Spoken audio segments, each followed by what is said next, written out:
Hello my dear friends, आप सभी का स्वागत है मेरे इस नए जैन धर्म के वीडियो में।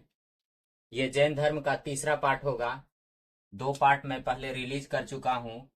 ये मेरा पार्ट नंबर 3 होगा और ये अंतिम वीडियो होगा। इसको पढ़ने के बाद, इन तीनों पार्ट को पढ़ने के बाद आपको जैन धर्म से रिलेटेड लगभग सारे प्रश्न जो परीक्षाओं में पूछे जाते हैं वो बन जाएंगे। और इसके पिछले वाले जो वीडियो है उसमें मैंने जैन धर्म का इतिहास, उसका इंट्रोडक्शन, 24 तीर्थकर, 1 से 24 तीर्थंकर जो जैन धर्म में हुए हैं उनमें से प्रमुख प्रमुख के बारे में संक्षिप्त परिचय, जीवन परिचय, उनसे संबंधित आने वाले प्रश्न के बारे में बता चुका हूं। और अब मैं आगे का जो शेष भाग बचा हुआ है उसको इस वीडियो में बताने जा रहा हूं। तो यदि आप लोग हमारे चैनल पर नए हैं तो प्लीज सब्सक्राइब कर लीजिए, ताकि आपको हमारा जो वीडियो रिलीज करने के बाद जल्दी से जल्दी पहले आप तक पहुंच सके। तो चलिए हम लोग प्रारंभ करते हैं। जैन धर्म में ये प्रतीक चिन्ह से प्रश्न पूछे जाते हैं कि जैन धर्म जो है, जैन धर्म के जैन तीर्थंकर ये जो हैं, इनका प्रतीक चिन्ह क्या है। हालांकि इसमें से टोटल 24 तीर्थंकर हुए हैं, लेकिन जो महत्वपूर्ण परीक्षाओं में पूछे जाते हैं मैंने सिर्फ उसी को यहाँ नोटेड किया है। आप इन्हें जरूर याद रखें, बाकी और याद रखें तो अच्छी बात, लेकिन जो लिखे हैं इसको जरूर याद रखें।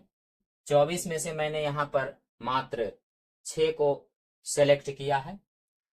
तो पहला जो तीर्थंकर थे ऋषभनाथ, जिन्हें कि जैन धर्म का संस्थापक भी कहा जाता है। ऋषभनाथ को क्या कहा जाता है? जैन धर्म का संस्थापक कहा जाता है। ये जो पहले तीर्थंकर हैं ऋषभदेव, इनका नाम ऋषभ, ऋषभ से वृषभ, यानी कि इनका प्रतीक चिन्ह था वृषभ, यानी कि बैल, या जिसको सांड भी कहा जाता है। ये बैल भी या फिर कहीं सांड लिखता है और कहीं वृषभ लिखता है। तो ऋषभनाथ के जो प्रतीक चिन्ह है वो वृषभ है या बैल है या सांड है। ठीक है। दूसरा दूसरा अजीतनाथ, दूसरा जैन तीर्थंकर कौन हुए? अजीतनाथ। और अजीतनाथ का जो प्रतीक चिन्ह है वो हाथी है। अजीतनाथ का प्रतीक चिन्ह क्या है? हाथी है। फिर तीसरा नंबर का आता है संभवनाथ, जिसका प्रतीक चिन्ह घोड़ा। ये तीनों सीरीज भी आप याद रखें, ऋषभनाथ, अजीतनाथ, संभवनाथ, क्योंकि इससे रिलेटेड भी प्रश्न आते हैं। उसके बाद है अरिस्टनेमी, जिसका प्रतीक चिन्ह है शंख। अरिस्टनेमी का प्रतीक चिन्ह क्या हो गया? शंख। पार्श्वनाथ का सर्प, पार्श्वनाथ का सर्प। ये अरिस्टनेमी ये कृष्ण के अवतार माने जाते हैं, और कृष्ण भगवान से रिलेट करके, चूंकि कृष्ण भगवान के पास शंख भी होता है, आप इनका शंख याद रख सकते हैं। ये पार्श, रेप, और यहाँ भी रेप, पार्श यानी सर्प। पार्श्वनाथ के प्रतीक चिन्ह क्या है? सर्प है, जो कि 23वां तीर्थंकर है। 24वां तीर्थंकर जो अंतिम तीर्थंकर कहलाते हैं, ये 24वां तीर्थंकर महावीर स्वामी, जिन्हें या तो वास्तविक संस्थापक कहा जाता है, वास्तविक संस्थापक, जैन धर्म का वास्तविक संस्थापक इन्हें कहा जाता है, या फिर इन्हें अंतिम तीर्थंकर भी कहा जाता है, या फिर क्या कहा जाता है? अंतिम तीर्थंकर। तो ये अंतिम तीर्थंकर जो महावीर स्वामी थे, उनका प्रतीक चिन्ह क्या था? सिंह था। इसे आप जरूर याद रखें।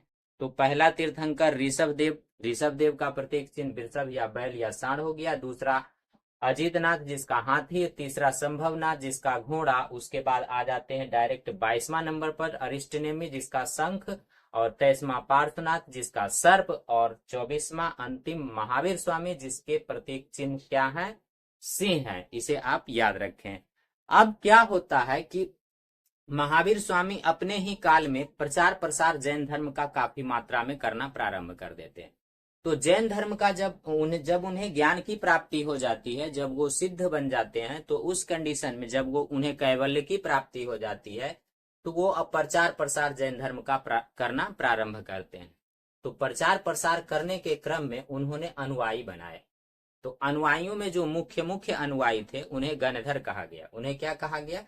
गणधर कहा गया। कुल गंधरों की संख्या 11 है, जो कि मैं पिछले वीडियो में भी बता चुका हूं। कुल गंधरों की संख्या 11 बताई गई है। और इन गंधरों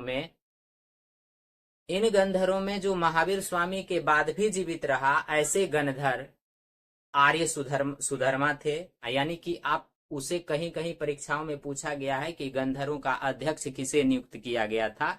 तो गंधर्वों का जो अध्यक्ष है वो आर्य सुधर्मा, या फिर उसे सुधर्मन भी कहते हैं, उसे नियुक्त किया गया था। और आर्य सुधर्मा के बारे में परीक्षा में एक और प्रश्न पूछा जाता है कि जैन धर्म के महावीर की मृत्यु के पश्चात जैन धर्म के प्रथम थेरा या प्रथम उपदेशक कौन थे। तो ये आर्य सुधर्मा थे। जैन धर्म के प्रथम थेरा या प्रथम उपदेशक कौन हुए? आर्य सुधर्मा हुए। एक और क्वेश्चन आर्य सुधर्मा से आता है कि महावीर के मृत्यु के बाद एकमात्र जीवित बचा हुआ जो गणधर था वो कौन था? तो वो आर्य सुधर्मा था। फिर क्या होता है कि धीरे धीरे गंधर्वों के बीच में प्रचार प्रसार करने के क्रम में उनके सिद्धांत में आपसी मतभेद हो जाता है। धीरे धीरे क्या होता है कि उनमें आपसी मतभेद होना प्रारंभ हो जाता है। आपसी मतभेद होने के फलस्वरूप जैन धर्म का विभाजन हो जाता है। जब आपसी मतभेद होता है तो क्या होता है? जैन धर्म का विभाजन होता है। जैन धर्म का जो विभाजन है वो दो भागों में होता है, एक श्वेतांबर और दूसरा दिगंबर। श्वेतांबर जिसके मेन बनते हैं स्थूलभद्र, और दिगंबर जिसके मेन बनते हैं कौन? भद्रबाहु। जैन धर्म का जो मुख्य स्थली है वो मुख्य रूप से बिहार रहा है, और बिहार में भी खास करके मगध पर जो है, मगध के आसपास जो है, ये मुख्य स्थली जैन धर्म का था। तो मगध पर उस समय, मगध और उसके साथ साथ पूरे भारत पर उस समय चंद्रगुप्त मौर्य का शासन चला रहा था। चंद्रगुप्त मौर्य जो है अखंड भारत का निर्माण किए और वही शासन चला रहे थे, और उन्हीं के समय में जैन धर्म का उदय होता है। और जैन धर्म का उदय होता है तो चंद्रगुप्त मौर्य जो है वो जैन धर्म के शिष्य बनते हैं, जैन धर्म की शिक्षा ग्रहण करते हैं। और महावीर स्वामी के बाद जब श्वेतांबर और दिगंबर, इन दोनों में क्या होता है कि मतभेद पैदा हो जाता है। चंद्रगुप्त मौर्य के समय में 300 ईसा पूर्व के लगभग 300 ईसा पूर्व 300 बीसी में क्या होता है कि चंद्रगुप्त मौर्य के राज्य में भीषण अकाल पड़ता है। खास करके मगध जो है वो अकाल ग्रस्त हो जाता है, बहुत भयंकर अकाल मगध में पड़ता है। तब क्या होता है कि मगध से जैन धर्म के कुछ अनुयायी जो कि स्थूलभद्र के साथ मगध में ही रह जाते हैं, स्थूलभद्र के साथ मगध में ही रह जाते हैं, और कुछ अनुयायी भद्रबाहु के साथ कर्नाटक चले आते हैं। किसके साथ चले आते हैं? भद्रबाहु के साथ कर्नाटक चले आते हैं। तो भद्रबाहु दिगंबर को मानने वाले थे और स्थूलभद्र जो है वो श्वेतांबर को मानने वाले थे। यानी कहानी क्या होती है कि श्वेतांबर पक्ष वाले जो है वो पाटलिपुत्र मगध में ही रह जाते हैं, जबकि दिगंबर संप्रदाय को मानने वाले भद्रबाहु के साथ कर्नाटक चले आते हैं, और भद्रबाहु अपने शिष्यों के साथ साथ इनके साथ चंद्रगुप्त मौर्य जो है, ये चंद्रगुप्त मौर्य भी कर्नाटक चले आते हैं। कहाँ चले आते हैं चंद्रगुप्त मौर्य? चंद्रगुप्त मौर्य जो है ये भी कर्नाटक चले आते हैं। पाटलिपुत्र से चंद्रगुप्त मौर्य जो है ये कर्नाटक चले आते हैं भद्रबाहु के साथ। फिर वहां पर श्रवणबेलगोला में रहते हैं, समाधि करते हैं, फिर संलेखन या अनुव्रत विधि के द्वारा अपने प्राणों को त्याग देते हैं। और इस प्रकार से ये चंद्रगुप्त मौर्य जो है ये जैन धर्म के बहुत ही महान राजा हुए हैं। जैन धर्म के मानने वाले महान राजाओं में से अग्रगण्य चंद्रगुप्त मौर्य हैं, जो कि श्रवणबेलगोला कर्नाटक में संलेखन विधि द्वारा अपना प्राण का त्याग किए हैं। बाद में जब 12 वर्षों के बाद अकाल समाप्त हुआ, तब ये दिगंबर संप्रदाय के लोग भद्रबाहु के नेतृत्व में पुनः वापस मगध को जाते हैं। जब मगध में जाते हैं तो वहां जो श्वेतांबर संप्रदाय के साधु थे उनका दिगंबर संप्रदाय के साधुओं के साथ गहरा मतभेद होना प्रारंभ हो जाता, और गहरा मतभेद होता है, और इस प्रकार से जो है जैन धर्म का बहुत दो भागों में विभाजन हो जाता है। जैन धर्म कितने भागों में डिवाइड हो गए? 2 भागों में पूरी तरह से डिवाइड हो गए, पूरी तरह से अलग हो गए। दोनों का अपना अपना मत हो गया, अपनी अपनी मान्यता हो गई, अपना अपना सब कुछ हो गया। इस प्रकार से दोनों एकदम पृथक पृथक हो गए। दोनों जैन धर्म के ही हैं, दोनों अलग अलग हो गए। अब हम ये देखेंगे कि जैन धर्म के श्वेतांबर और दिगंबर संप्रदाय जो था उनमें क्या अंतर था। तो दिगंबर और श्वेतांबर संप्रदाय में जो सबसे पहला अंतर था वो ये था कि दिगंबर को जो मानने वाले थे वो नग्न रहते थे, यानी कपड़ा धारण नहीं करते थे। प्रकृति के साथ पूरी तरह से तालमेल बैठाना उनका कहना था कि प्रकृति के साथ पूरी तरह से उनका पूरा तितिक्षा यानी कि को करना, यानी कि पूरी तरह से प्रकृति को के सामने उसी रूप में प्रस्तुत होना।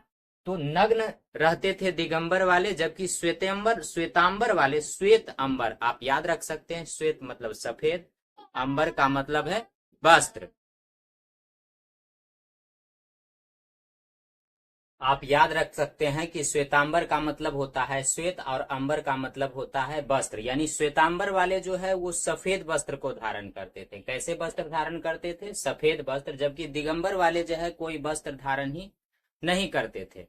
इसके अलावा देखिए, अब हम अंतर देखते हैं कि श्वेतांबर वाले जो है चतुरायन धर्म का पालन करते थे। चतुरायन धर्म जिसके अंतर्गत हम लोग पढ़े हैं कि 4 धर्म मुख्य रूप से सत्य, अहिंसा, अपरिग्रह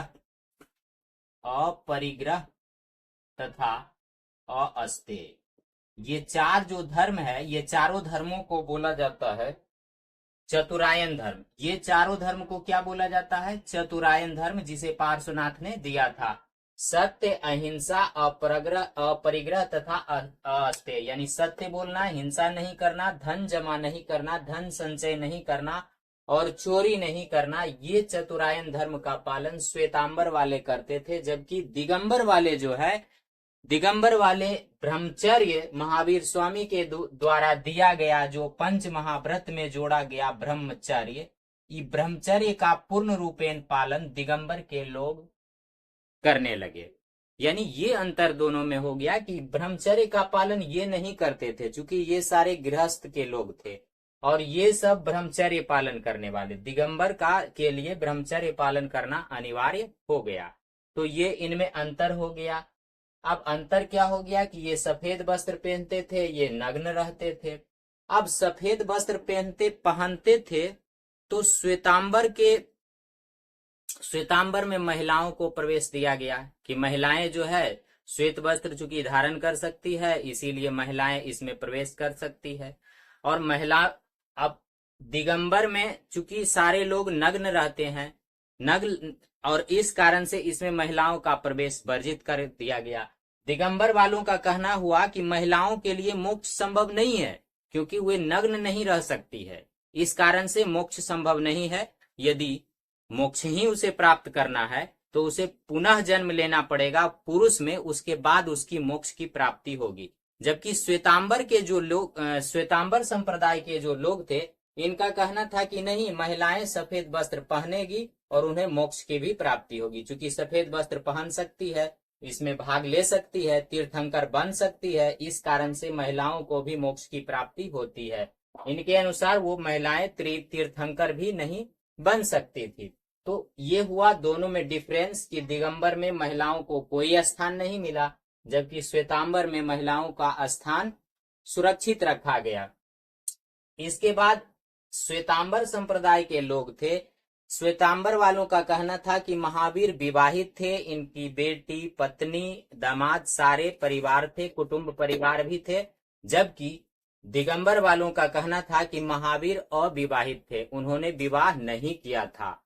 दिगंबर वालों के अनुसार महावीर मात्र एक सामान्य पुरुष थे जिन्होंने अपने साधना के बल पर कैवल्य को प्राप्त किया। ये दिगंबर वाले महावीर स्वामी को सामान्य पुरुष मानते हैं, जिन्होंने साधना करके, योग साधना करके, कर्म मतलब कि साधना के बल पर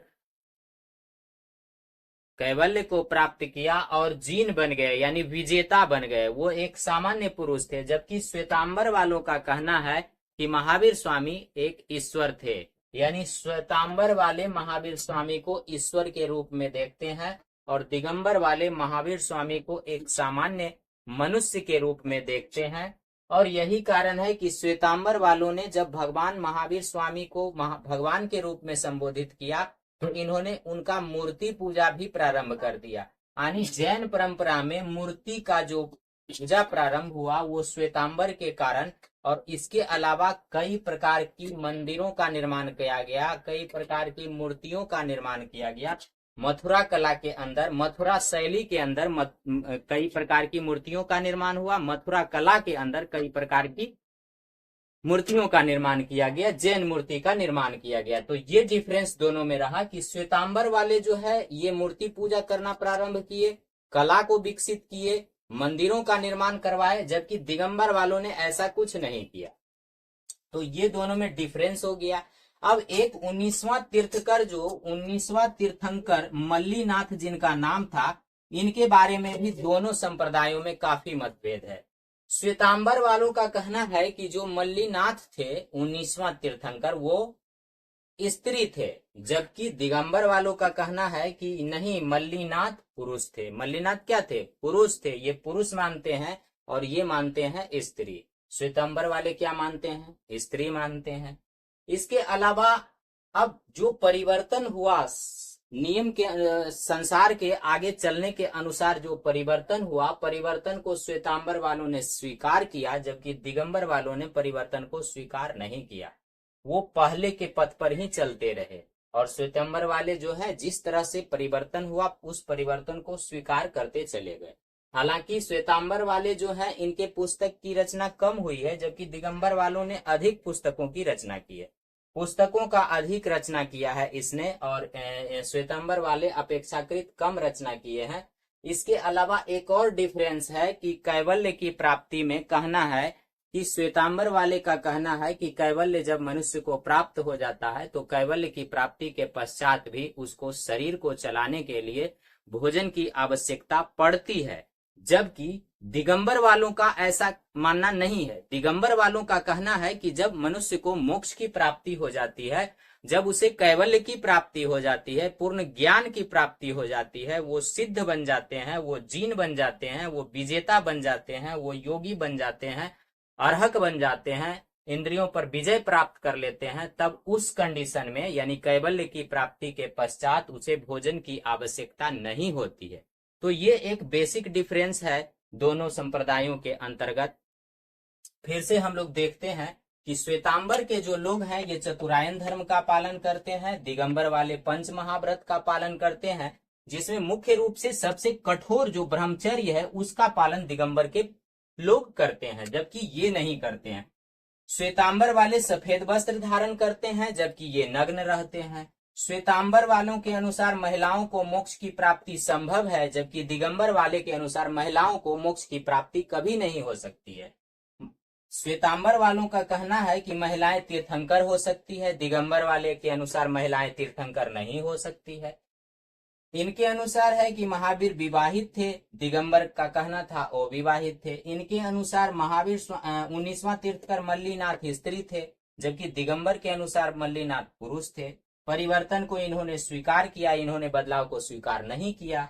पुस्तकों की रचना इन्होंने कम किया, ये अपेक्षाकृत अधिक कर दिए। इन्होंने मूर्ति पूजा कला परंपरा की शुरुआत की, जबकि इन्होंने ऐसा कुछ भी नहीं किया। कैवल्य की प्राप्ति के बाद जो है श्वेतांबर वालों के अनुसार भोजन की आवश्यकता कैवल्य की प्राप्ति के पश्चात भी रहती है, जबकि दिगंबर वालों के अनुसार जो है कैवल्य प्राप्ति के पश्चात भोजन की आवश्यकता नहीं होती है। तो इस प्रकार से ये श्वेतांबर और दिगंबर का जो डिफरेंस है, दोनों के बीच जो अंतर है, उसको मैंने स्पष्ट करने की कोशिश किया है। अब क्या होता है कि जब दो भागों में श्वेतांबर और दिगंबर, दो भागों में जैन धर्म डिवाइड हो जाता है, तो उसके बाद समय समय पर जो है दोनों के मिलन की आवश्यकता पड़ती है, कुछ शोध करने की आवश्यकता पड़ती है, जिसे दोनों मिलकर प्रारंभ करते हैं, जिसे जैन सभाएं या जैन महाकुंभ या जैन संगीतियां कहा जाता है, या उसका मिलन समारोह कहा जाता है, जो कि एक मिलन समारोह जो है चंद्रगुप्त मौर्य के ही शासनकाल में होता है, यानी 300 ईस्वी पूर्व में ही पहला संगति का आयोजन होता है। जबकि दूसरा संगति का आयोजन हम लोग आगे पढ़ेंगे कि लगभग 1000 साल बाद, यानी 900 साल बाद दूसरा आयोजन होता है, दूसरा जैन महाकुंभ होता है, जिसके बारे में हम लोग पढ़ेंगे। और उसमें खास करके परीक्षा में पूछा जाता है इसके अध्यक्ष कौन है, ये कहां पर आयोजित किया गया, किस ईस्वी में आयोजित किया गया, किन ग्रंथों की रचना की गई। तो इन सब बारीकियों को हम लोग आगे ध्यान से देखते हैं। अब है जैन सभाएं और या फिर जैन संगीति या फिर जैन धर्म का महाकुंभ के बारे में। तो पहला जैन सभा जो है ये 300 बीसी में, 300 ईसा पूर्व में पाटलिपुत्र में आयोजित किया गया, जिसके अध्यक्ष कौन थे, स्थूलभद्र। पहली जैन सभा 300 ईसा पूर्व में पाटलिपुत्र में आयोजित किया गया, जिसके की अध्यक्ष कौन थे, स्थूलभद्र। और इस जैन सभा में, पहला जैन सभा में 12 अंग पुस्तक की रचना हुई। किसकी रचना हुई, 12 अंग पुस्तक की रचना हुई, जिसमें जैन धर्म का सिद्धांत लिखा हुआ। ये 12 अंग पुस्तक जो है इसके अंतर्गत जैन धर्म का क्या है, सिद्धांत लिखा हुआ है। इस समय शासक कौन थे, चंद्रगुप्त मौर्य। शासक कौन थे, चंद्रगुप्त मौर्य। फिर दूसरी जैन सभा जो है ये 512 ईस्वी में आयोजित की गई है। तो पहली जैन सभा 300 ईसा पूर्व में और दूसरी जैन सभा 500, यानी दोनों का डिफरेंस लगभग 900 साल का होता है। यानी आप कह सकते हैं कि 1000 साल बाद जो है वो दूसरा संगीति आयोजित किया। दोनों का जो डिफरेंस है वो लगभग 1000 साल का है, यानी 900 साल का है। तो इस प्रकार से ये दूसरी जैन सभा 512 ईस्वी में बल्लभी गुजरात में आयोजित की गई। और इसके जो अध्यक्ष थे वो क्षमा सरबन, या फिर उनका एक और नाम है देवर्धि सरबन, या तो क्षमा सरबन या उनका और नाम देवर्धि सरबन है। ये अध्यक्षता किए। पहली संगीति का अध्यक्षता किसने किया, स्थूलभद्र। दूसरी संगीति का अध्यक्षता किसने किया, क्षमा सरबन या देवर्धि सरबन। पहली संगीति कब आयोजित की गई, 300 ईसा पूर्व, जबकि दूसरी संगीति 512 ईस्वी में। पहली संगीति का आयोजन स्थल कौन सा था, पाटलिपुत्र। दूसरी संगीति का आयोजन स्थल कौन सा था, बल्लभी गुजरात। पहली जो संगीति हुई उसमें 12 अंग पुस्तक की रचना की गई, जबकि दूसरी जो संगीति आयोजित की गई उसमें 12 उपांग पुस्तक की रचना की गई। 12 अंग में जैन धर्म के सिद्धांत थे और इन्हीं सिद्धांतों की पूरी एक एक अंग का व्याख्या इस उपांग में किया गया। इसकी रचना 12 अंग पुस्तक की रचना इसकी रचना भद्रबाहु करते हैं। 12 अंग पुस्तक की रचना भद्रबाहु करते हैं, जबकि 12 उपांग पुस्तक जो है इसकी रचना कई विद्वान मिलकर करते हैं। उस समय जो भी विद्वान थे, कई विद्वान मिलकर, उस समय के कई विद्वानों ने मिलकर 12 उपांग पुस्तकों की रचना की, जिसमें पूरे अंग की व्याख्या लिखी हुई है। तो इस प्रकार से ये था जैन धर्म का संगीति, या इसको आप जैन धर्म का महाकुंभ कहते हैं, जिसके अंतर्गत जो है आपस में मेल जोल करके धर्म को आगे बढ़ाने का प्रयास किया गया। अब यहाँ पर कुछ प्रश्न है कि 12 अंग पुस्तक की रचना किसने और कब की। तो भद्रबाहु ने की। और कब, तो प्रथम संगीति में 300 ईसा पूर्व में किया। दूसरा प्रश्न है कि सर्वाधिक पुस्तकों की रचना तथा सर्वाधिक प्रचार किसने किया। दिगंबर संप्रदाय ने किया, जिसमें भद्रबाहु अध्यक्ष थे। तो इनके द्वारा सर्वाधिक प्रचार किया गया। अगला प्रश्न है कि जैन तीर्थकरों की जीवनी किसने लिखी। तो भद्रबाहु ने। जीवनी किसने लिखी, भद्रबाहु ने।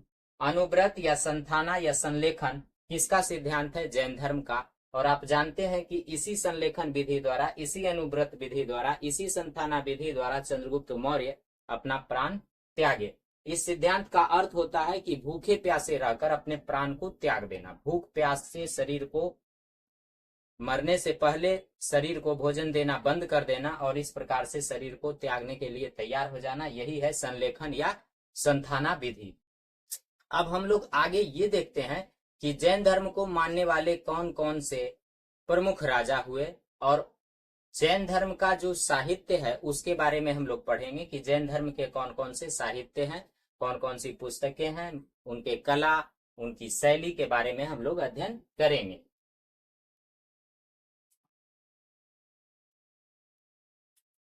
अब हम लोग जैन धर्म से संबंधित कुछ राजाओं के बारे में पढ़ते हैं। जैन धर्म से संबंधित राजा, एक राजा का नाम आप पहले ही पढ़ चुके हैं, चंद्रगुप्त मौर्य। चंद्रगुप्त मौर्य का जैन धर्म में बहुत ही बड़ा रोल रहा है, इसलिए इनका नाम हाईलाइट है। इनके अलावा अजात शत्रु और उदयन जो कि बाप बेटा थे, ये दोनों भी जैन धर्म के अनुयायी थे। जैन धर्म को इन्होंने स्वीकार किया और प्रचार प्रसार करके काफी आगे बढ़ाया।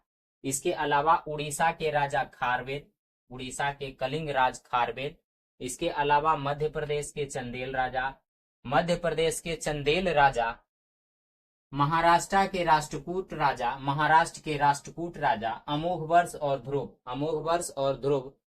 इस प्रकार से उत्तर भारत और दक्षिण भारत दोनों तरफ जो है जैन धर्म काफी फैल गया। इन राजाओं के संपर्क में आकर जैन धर्म की काफी बढ़ोतरी हुई। इसके अलावा जैन धर्म को मुख्य रूप से व्यापारी वर्ग जो है वो उन्होंने बढ़ाने का कार्य किया है। इनके जैन धर्म के जो मानने वाले थे ज्यादातर व्यापारी वर्ग थे, यानी व्यापारी वर्ग जो है जैन धर्म को काफी मानते थे। अभी भी आप लोग देख सकते हैं कि बड़ा बड़ा व्यापारी जो है वो प्रायः जैन होता है। जैन कुछ भी नाम, पंकज जैन, कुछ जैन, तो इस प्रकार से बड़ा बड़ा जो व्यापारी है वो प्रायः जैन लोग अभी भी हैं।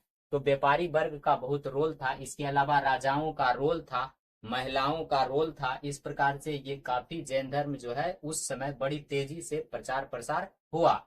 लेकिन चूंकि इसका नियम बहुत कठोर था और इस कारण से बाद में इसका थोड़ा सा प्रभाव कम होते चला गया और यही कारण है कि जैन धर्म का बाद में थोड़ा सा कम इसका विकास हुआ। अब हम लोग पढ़ते हैं जैन धर्म के प्रमुख मंदिरों के बारे में।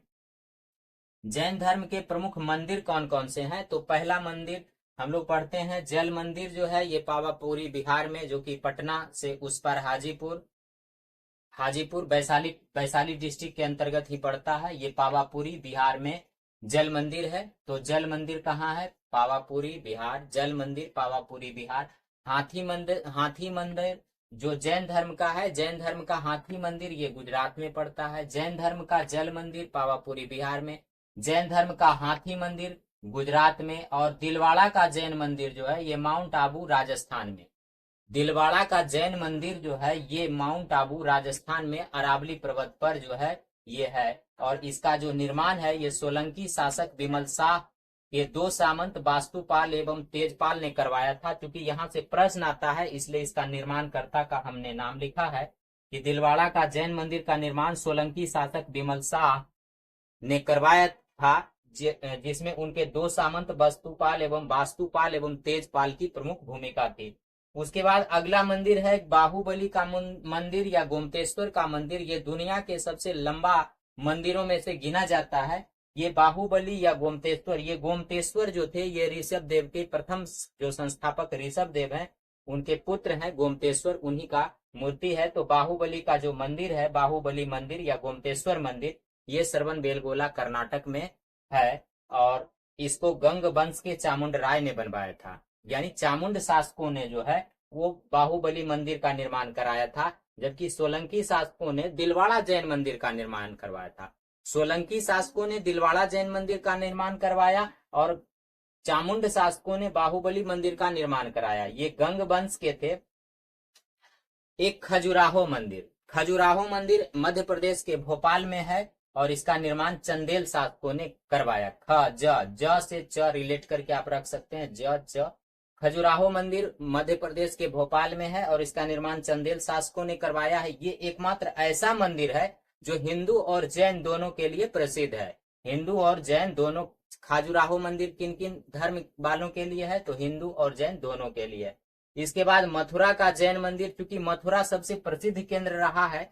जैन धर्म का सबसे प्रसिद्ध केंद्र उस समय मौर्योत्तर काल में जैन धर्म का सबसे प्रसिद्ध केंद्र कौन सा था? मथुरा था। जैन धर्म का सबसे प्रसिद्ध केंद्र मौर्योत्तर काल में, मौर्य काल में ये कौन था? मथुरा था। तो मथुरा का जैन मंदिर ये मौर्य शासकों ने बनवाया था। मौर्य शासकों ने मथुरा का, मोह सेट करके रख सकते हैं, मथुरा का जैन मंदिर मौर्य शासकों ने बनवाया था। अब हम लोग थोड़ा सा पर्व त्योहार और मेला के बारे में पढ़ते हैं।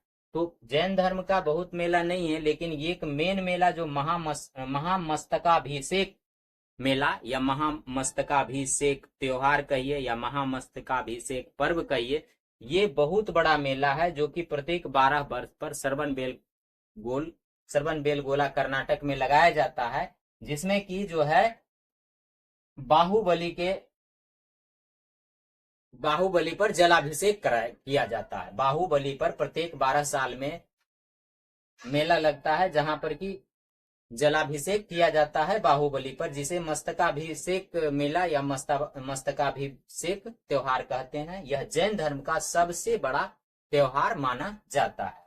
तो जैन धर्म का मंदिर पढ़ लिए, संबंधित राजा भी पढ़ लिए। अब हम लोग थोड़ा सा जैन धर्म के साहित्य को देखते हैं।